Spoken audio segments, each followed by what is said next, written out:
Oke, assalamualaikum warahmatullahi wabarakatuh. Salam perihutan.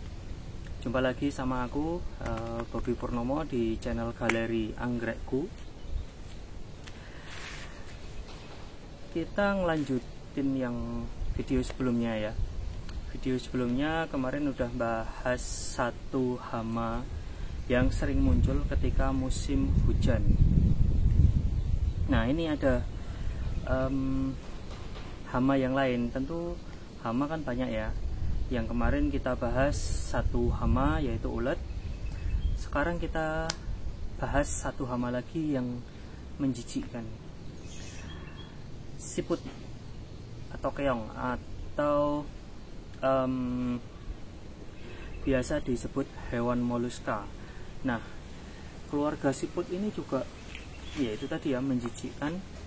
Terus dia sangat merusak, sangat mengganggu bagi kita pekebun, bagi kita yang hobi berkebun, bagi teman-teman yang suka nanam. Ini siput nih satu hama yang menjijikkan dan sangat merusak, parah banget. Kalau siput nih dia sama sih, hampir sama kayak ulet kemarin ya.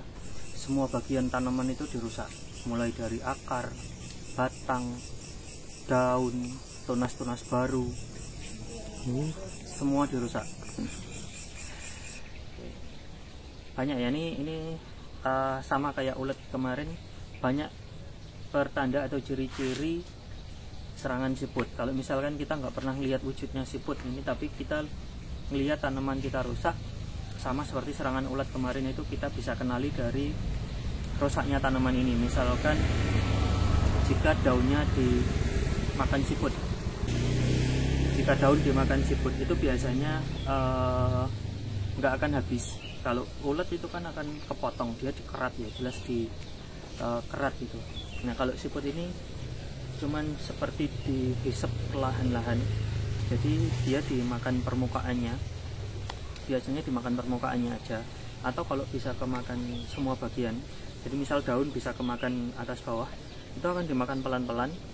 Terus nanti di tengahnya ini akan meninggalkan serat daunnya, jadi bagian kasar dari tanaman itu biasanya nggak akan kemakan, karena yang dia makan adalah bagian yang paling lunak, bagian yang mengandung air. Nah, jadi bagian serat, biasanya bagian daun itu kan ada urat daunnya ya. Nah, itu biasanya akan tertinggal jika yang memakan adalah siput. Lalu siput ini biasanya akan meninggalkan jejak. Jadi dia kan berlendir, itu apa namanya, kakinya itu kan berlendir. Jadi ketika dia jalan, dia akan meninggalkan jejak yang basah atau lengket. Terus kalau udah kering itu akan berubah jadi keperak-perakan. Nah, seperti itu. Jadi bisa dilihat juga dari tanda itu, dari jejak si siput itu tadi ya. Tuh, kemudian sama kayak ulet nih, bisa dilihat dari nya, dari pupnya, dari tainya. Si siput ini juga beda banget sama pupnya ulet. Itu beda bentuk, beda wujudnya ya. Kalau ulet kemarin kan bisa kayak apa tuh, pur, kayak pelet pakan ikan gitu ya, kotak-kotak.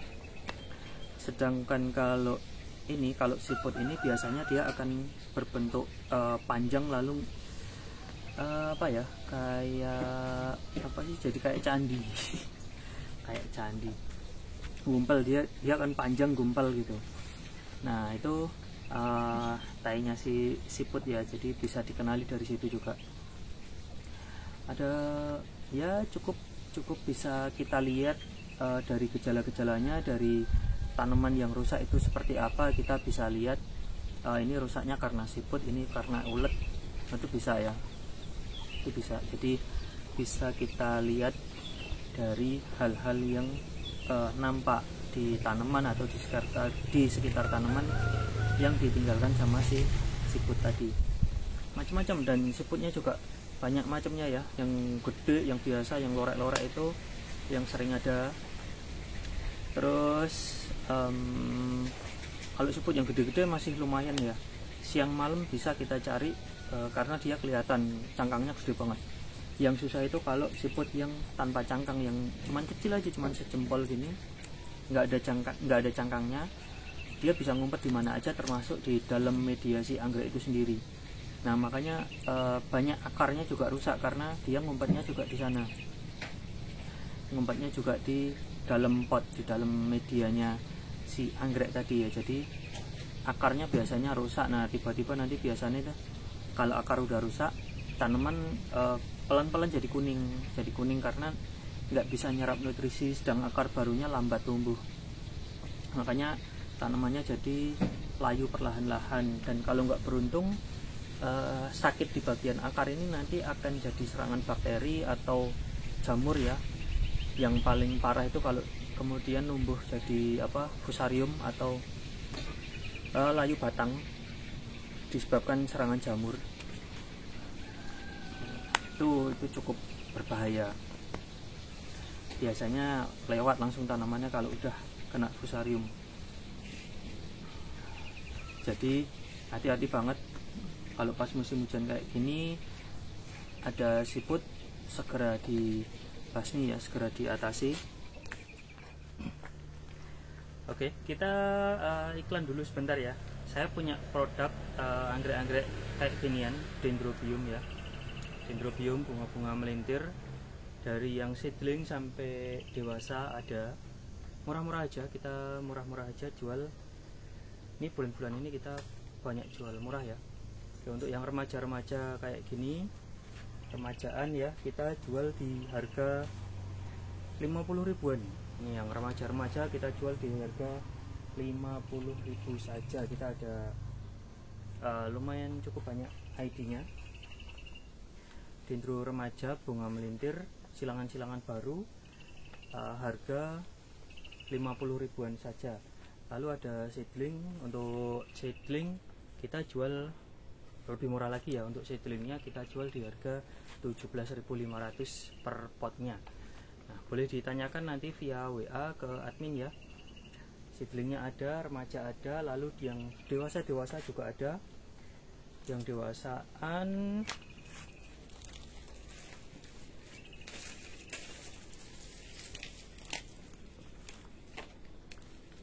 dewasaan contohnya kayak gini nih. Oh, tanamannya udah mantap ya, jumbo, tinggi-tinggi. Ini tingginya sekitar 70 cm. Ini ada yang 50 cm, 70 cm, macam-macam ya.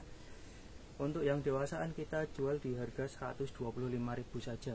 Bunga-bunga melintir semua. Ini yang saya pegang ada Dendrobium pramodawardhani. Bunganya wangi, variannya cukup banyak. Bunganya ya menarik ya, cukup melintir. Silangan saya sendiri. Yang jelas semua bunganya wangi. Gitu. Oke, terus yang mau jadulan-jadulan. Tapi kalau ini kayak gini. Ini ada Dendrobium mesangnil yang lagi berbunga nih. Dendrobium mesangnil, lalu Dendrobium super beans juga ada. Nah, gini ya. Nih, Dendrobium mesangnil berbunga kayak gini, harganya 125.000 aja. Nih, cakep banget ya. Ini mesangnil bagus loh ya. Bunganya gede, warnanya tajam, cakep banget.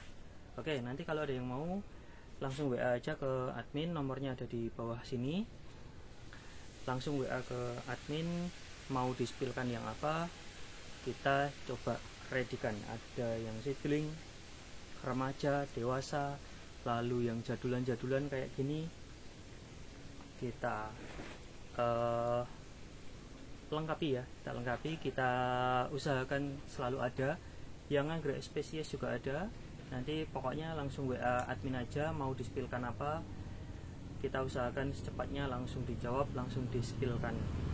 Oke, itu dulu. Lanjut tonton video aku berikutnya. Ada banyak cara yang bisa dipakai, ada banyak cara untuk mengenali gejala-gejala serangan siput ini tadi. Langsung dibasmi, langsung kasih tindakan. Kalau misalkan yang kelihatan siang hari, ya udah kelihatan mata siang hari, langsung diambilin, langsung dimatiin aja, dipecahin atau apalah gitu, pokoknya bikin dia mati ya. Kalau yang punya piaraan lain kayak ayam, bebek, bisa buat makan mereka tuh, lumayan nambah protein ya kan. Biasanya bebek tambah bagus telurnya kalau dikasih makan siput atau keong itunya, pokoknya basmi lah ya, segera dimatikan. Nah seperti itu. Jadi memang kayaknya binatang biasa aja ya, binatang biasa yang sering ada di lingkungan kita, tapi kalau udah merusak tanaman ya harus dibasmi juga. Nah ini ditemenin anggrek-anggrek yang lagi mekar dari jenis-jenis Vandaceus ya. Oke, kembali ke hama siput. Jadi itu tadi, meskipun dia binatang yang sudah dekat dengan lingkungan kita, terbiasa ada di sekitar kita, tapi jika udah merusak tanaman kita ya perlu dibasmi juga, perlu di bumi hanguskan gitu ya. Jadi jangan sampai tanaman-tanaman koleksian kita ini rusak karena macam-macam siput tadi itu ya. Siput tuh dari yang ukurannya kecil sampai yang gede, dari yang ada cangkangnya yang sering kita lihat sampai yang nggak ada cangkangnya, itu ada banyak banget jenisnya dan semua merusak. Siput itu merusak banget, nggak cuma buat kita pekebun, nggak cuma buat kita yang bertani anggrek atau nanam anggrek, tapi juga bagi petani konvensional ya, petani sawah itu juga mengeluhkan siput dan keong gitu. Jadi sering banget kan kalau misalkan kita lihat kita lewat di area persawahan, lalu di tengah jalan tuh ada segerombolan keong yang udah pecah. Nah itu karena sama petani diambilin dari sawah mereka, lalu ditaruh tengah jalan biar mati, biar kepanasan, biar kelindes kendaraan, biar mati. Nah itu karena si keong mengganggu tanaman mereka. Sama kita juga yang di rumah, yang di teras, yang di lingkungan tempat tinggal ini aja banyak banget siput, apalagi ketika musim hujan. Nah jadi satu kebiasaan sebangsa siput ini ya, sejenis siput ini, mereka tuh banyak banget menyerang, banyak banget berkembang biak ketika musim hujan, ketika lingkungan kita ini lembab, basah. Nah seperti itu. Jadi mereka biasa muncul, akan lebih banyak muncul ketika selesai hujan, atau misalkan kita selesai nyirami tanaman kita, itu mereka akan banyak muncul, terutama di malam hari, karena mereka itu termasuk hewan-hewan nokturnal atau hewan yang aktif di malam hari. Nah jadi bisa satu cara untuk kita pakai yaitu ngeronda malam. Jadi kalau malam kita cari siputnya, kita kelilingin kebun, kita kelilingin terasnya, kita kelilingin tanaman-tanaman kita ini, kita cari. Itu biasanya dapat, kalau malam-malam biasanya dapat. Itu salah satu cara yang harus kita lakukan ya, harus banget itu kita lakukan, yaitu paling enggak tuh sesekali lah kita keliling melihat tanaman kalau pas malam hari biar tahu ada siputnya itu. Nah itu satu cara. Lalu kedua, untuk yang nggak mau pakai obat-obatan ya, obat-obat kimia, bisa dipancing, tapi malam lagi ya, malam juga. Biasanya tuh kita pakai sayuran atau paling sering dipakai mentimun atau tomat. Kita iris-iris lalu kita taruh di sekitar tanaman-tanaman kita. Kita taruh sore atau setelah maghrib lah. Kita taruh setelah maghrib dalam kondisi kebun basah ya, terutama dalam kondisi kebun basah. Setelah kita nyirami itu lebih efektif. Kita taruh sayuran itu tadi di sekitar tanaman kita. Nah kita taruhnya sore ya, atau setelah maghrib tadi sekitar jam 6 atau setengah 7 sore, setengah 7 malam gitu kita taruh. Nanti kita lihat lagi sekitar jam 9 gitu, jam 10 kita lihat lagi. Biasanya siput-siput ini akan mengumpul di situ, lagi pesta makan sama sayuran yang kita taruh di situ. Mereka pesta. Nah dalam pesta ini kita bisa grebek, kita bisa ngambilin mereka satu persatu, diambilin. Jadi itu kalau bisa dilakukan rutin dia akan cepat habis ya, nanti akan cepat habis. Palingan akan muncul lagi ya setelah beberapa saat jika sudah meninggalkan telurnya di tempat persembunyian mereka. Tuh, nah itu bisa dilakukan kalau kita rutin keliling malam, kita rutin kasih umpan pancing biar mereka keluar, nanti lama-kelamaan akan habis. Tuh, jadi memang kuncinya adalah rutin ya, konsisten. Jadi jangan cuma sekali aja, tapi dilanjutin. Misal 2 hari sekali, 3 hari sekali nggak masalah. Yang penting rutin. Sampai nanti kira-kira nih kita pasti tahu nanti seberapa banyak. Pas di awal ada siput, kemudian setelah di ronda, setelah digerebek tadi itu masih ada lagi apa enggak, pastinya nanti kita bisa mengira-ira, kita bisa tahu masih ada siput apa enggak gitu. Nah, terutama pas musim hujan kayak gini bakal efektif banget cara itu. Lalu ini kalau kata orang-orang rumah ya, pakai garam katanya, ditaburin garam di sekitar tanaman kita. Ya bisa juga pakai garam. Itu bukan apa ya, bukan karena siputnya takut sama garam, enggak. Tapi jika siputnya itu nanti kena si garam ini, melewati garamnya atau nginjak garamnya, nah garam ini kan apa ya, kayak dia tuh kayak menyerap air, menyerap kelembapan. Nah ketika nanti siputnya nginjek garam lalu dia kehabisan kelembapan, siputnya bakal dehidrasi lalu mati. Nah cara kerjanya tuh seperti itu, bukan si garam menakut-nakuti siput, enggak, tapi nanti siputnya bakal mati kalau mati perlahan kalau dia nginjek garam ini, karena lama-kelamaan lambat laun bakal jadi dehidrasi. Nah ini juga bisa dipakai, tapi biasanya kalau kita pakai garam kita tebar di sekitar pot gitu ya, nanti akan ada bekas cairan garamnya itu akan lengket. Jadi hati-hati, atau sebaiknya dikasih alas lah ya. Kalau mau nebar garam tuh sebaiknya dikasih alas supaya nggak mengotori lingkungan kita juga. Itu lalu apa ya? Ini kalau udah di kebun-kebun biasanya mereka udah pakai bahan-bahan kimia ya. Kalau misalkan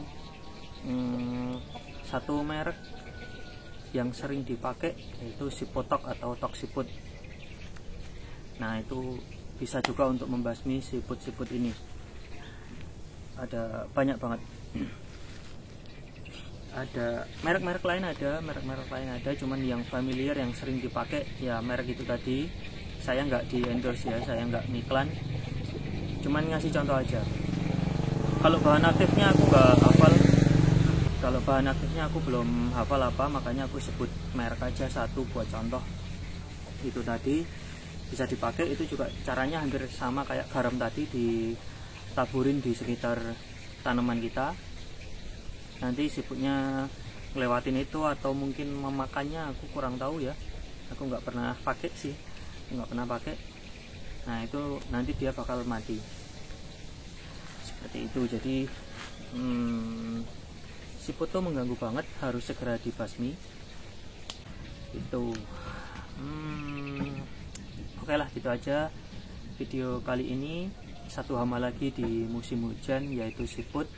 Kemarin kita bahas ulet, sekarang kita siput. Oh ya, ini sekarang udah di kebun sendiri lagi ya. Kemarin numpang ngambil gambarnya di kebunnya Gria Anggrek Jogja, di tempatnya Bang Firman. Nah sekarang udah kembali ke kebun sendiri, tapi di bagian luar aja ya. Di bagian dalamnya ampun berantakan, nggak karu-karuan, nggak banget untuk dilihatin di kamera karena berantakan banget. Ini makanya di bagian luar aja, di bagian gantungan vanda. Kebetulan ada vanda-vandanya yang lagi berbunga juga. Ini ada vanda mariae yang lagi berbunga. Ini kemarin ini 3-4, ini masih 4 tangkai ya. Ini masih 4 tangkai, 5 tangkai. 5 tangkai mekar. Lalu ini ada Vanda tessellata semi alba, ada Aerides hutoni, ada apa nih, Angraecum eburneum, macam-macam. Ini ada Vanda black honey ya, pas lagi pada mekar, jadi bisa buat pemanis layar.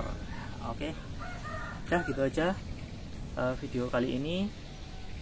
Terus tonton channel aku, kasih masukan juga kita mau buat video apa supaya videonya selalu pas untuk sahabat anggrekku semua untuk ditonton ya.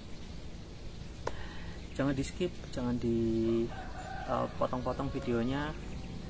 Semoga bermanfaat semuanya ya, tentang informasi tentang anggrek dan tanaman lain. Kalau nyepil tanaman lain ya, karena jarang banget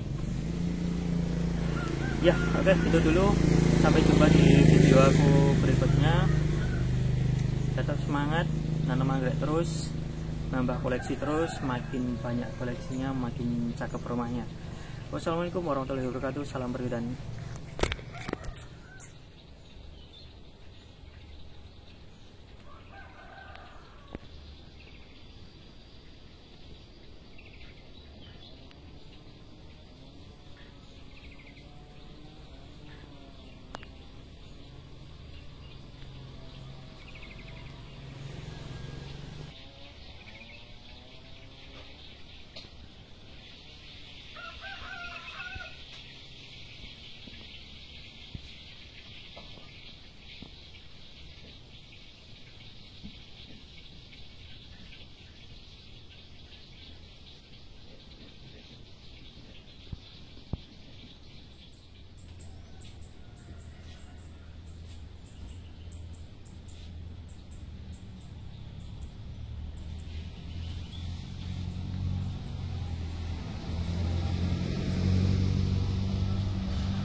Ya.